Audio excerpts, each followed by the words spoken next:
Salut la famille, je vous crois en forme chez vous. Je vous dis grand merci pour vos abonnements qui ne cessent d'augmenter du jour au lendemain.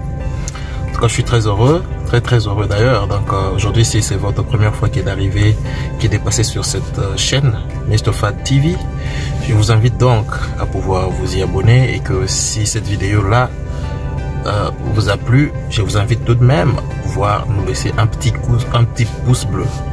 Ok, alors je suis très ravi de me présenter encore une fois de plus devant vous. C'est toujours un plaisir, un réel plaisir quand je dois me présenter, pour comme ça essayer d'apporter un certain nombre d'informations par rapport à notre ligne, vous savez, par rapport à ce que nous nous sommes fixés comme objectif sur cette chaîne. Aujourd'hui, nous allons essayer justement de parler très rapidement sur à quoi va ressembler la période après Covid pour tous ceux-là qui auraient gagné ou obtenu leur green card à l'issue des différentes éditions de la développerie qui ont eu lieu. Je parle là de 21, de l'édition 2020 et de l'édition 2021.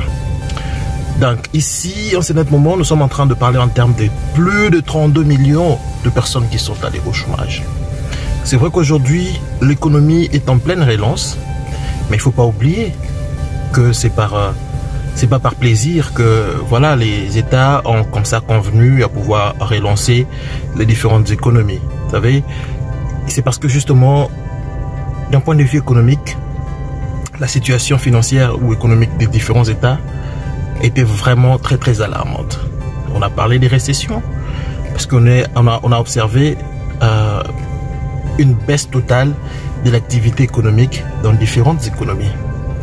Et dans ce sens-là, il y a eu beaucoup d'employeurs qui ont fermé, qui n'étaient pas à même de pouvoir continuer à supporter leurs différentes charges fixes, pendant qu'il n'y avait pas une activité qui générait des revenus ou des ressources pour pouvoir couvrir ces différentes charges fixes.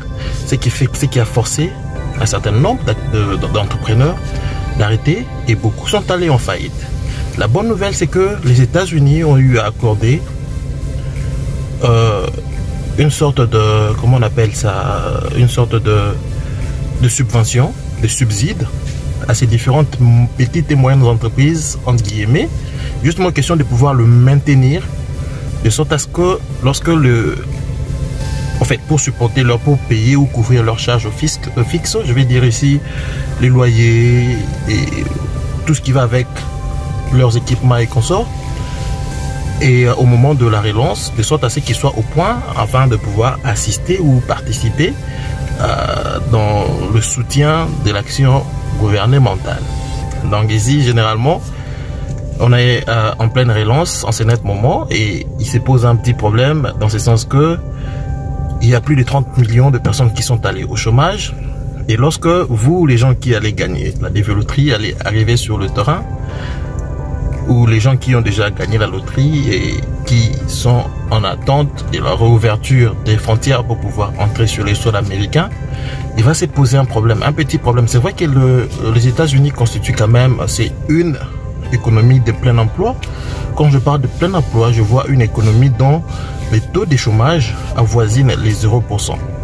Mais malheureusement, par rapport à ce que le monde a connu, on a enregistré ces chiffres-là affolants des chômeurs aujourd'hui aux États-Unis, ce qui fait que la situation sera légèrement différente par rapport à ceux qui sont arrivés ici aux États-Unis les années antérieures.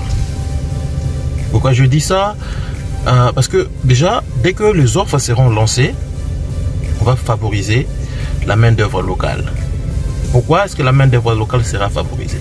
Parce que déjà, ce sont des individus qui sont sur les sols américains, qui en savent un peu plus sur les différents aspects ou les différents contours que le monde professionnel américain exige. Ils ont déjà un certain niveau légèrement avancé, et par rapport à vous qui allez arriver tout de suite en anglais, ce qui fait que lorsqu'ils iront pour passer les interviews, ils en savent déjà un peu plus. Ils savent les trucs et astuces qui tiennent lors d'une interview d'embauche. C'est que vous qui allez arriver, en grande partie, ne connaissez pas. Vous savez? Alors par rapport à ça, ils partent avec un petit avantage comparatif Il faut arriver à matcher vous qui arrivez et ceux qui sont déjà sur le terrain. Eux, ils savent déjà les rouages professionnels, comment ça marche et qu'on sort. Ils en savent un peu plus. Ce qui leur donne un petit avantage sur vous. Mais cela ne va pas tenir longtemps en fait. Ça va aller juste pendant un petit moment et que après, j'estime que bon voilà, tout va redevenir à la normale. Et vous ne manquerez pas de trouver un boulot. Les boulots d'intégration, il y en a toujours, il y en a plein. Il y a ceux qui vont travailler dans des restaurants, il y en a qui vont travailler dans des universités, il y en a ceux qui vont travailler dans des hôpitaux. Et vous voyez, un peu de tout ça. Donc, il y en aura sûrement, mais dans un premier temps, ça va être un petit peu différent de ceux qui sont arrivés ici les années antérieures. Dans ce sens que ils sont arrivés, ils ont trouvé l'économie en pleine expansion et il y avait beaucoup d'offres, ce qui fait qu'aux États-Unis il y a de ceux qui combinent, qui cumulent plus d'un boulot. Vous savez, il y en a de ceux qui ont 3 boulots à la fois et puis voilà, donc ce qu'ils veulent c'est de l'argent. En fait, en réalité ici aux États-Unis les temps c'est de l'argent, c'est pas seulement un adage, c'est pas seulement un dicton comme nous avons eu l'habitude de le faire au pays ou en Afrique. Nous on parle généralement de voilà, les temps c'est de l'argent, mais on ne saisit vraiment pas la portée de ce que l'on dit. Mais ici, vous allez vous rendre compte qu'on vous paye sur base des heures que vous avez passées travaillant au boulot. On vous paye par rapport à ça.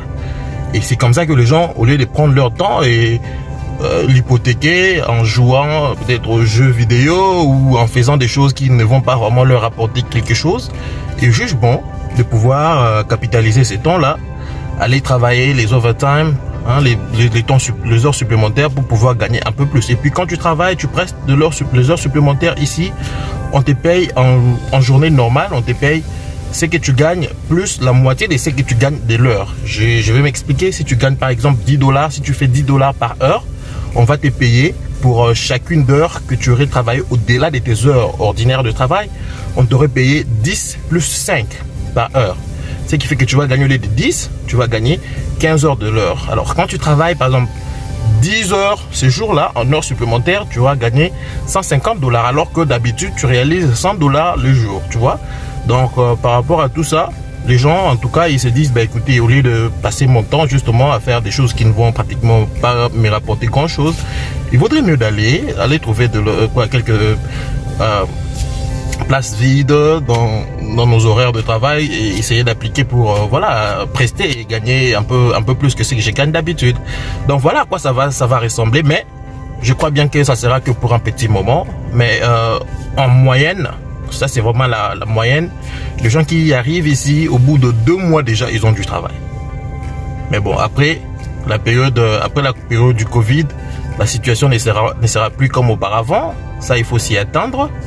Et que, bon voilà, on peut aller 3, 4, même 5 mois, ça peut arriver. Mais je crois pas 5 mois, c'est trop exorbitant. Mais je crois que tout ira bien pour vous. Tout ira vraiment bien. Et peut-être, qui sait, au bout d'un mois, vous pourriez déjà trouver du travail. Donc, c'est ce que d'ailleurs je vous souhaite. Donc voilà le petit message que j'avais à passer. J'étais juste en train de réfléchir sur à quoi ça va vraiment ressembler. Parce que vous savez, aujourd'hui, il y a tellement de gens qui sont allés au chômage. C'est vrai que les différentes économies, je parle ici en termes d'État, ils sont déjà en train d'ouvrir. Vous savez, ça s'ouvre. Vous savez, la cadence, elle est un peu lente et tout. Mais avec le temps, ça va monter en flèche. Donc, je vous souhaite à tous un très bon week-end. Et puis, je vous souhaite également bonne chance pour vous qui allez arriver. Et puis déjà, bienvenue en avance. Vous devez venir ici, on va tous se battre. Ok? On va tous se battre ensemble et essayer de découvrir les choses et le monde américain ensemble. Voilà donc le petit message que j'avais à passer. Et je vous invite donc à pouvoir nous laisser un petit pouce bleu et vous abonner sur votre chaîne Mr Fat TV si vous ne l'avez pas encore fait. Alors que la paix règne chez vous. À très bientôt. Bye bye.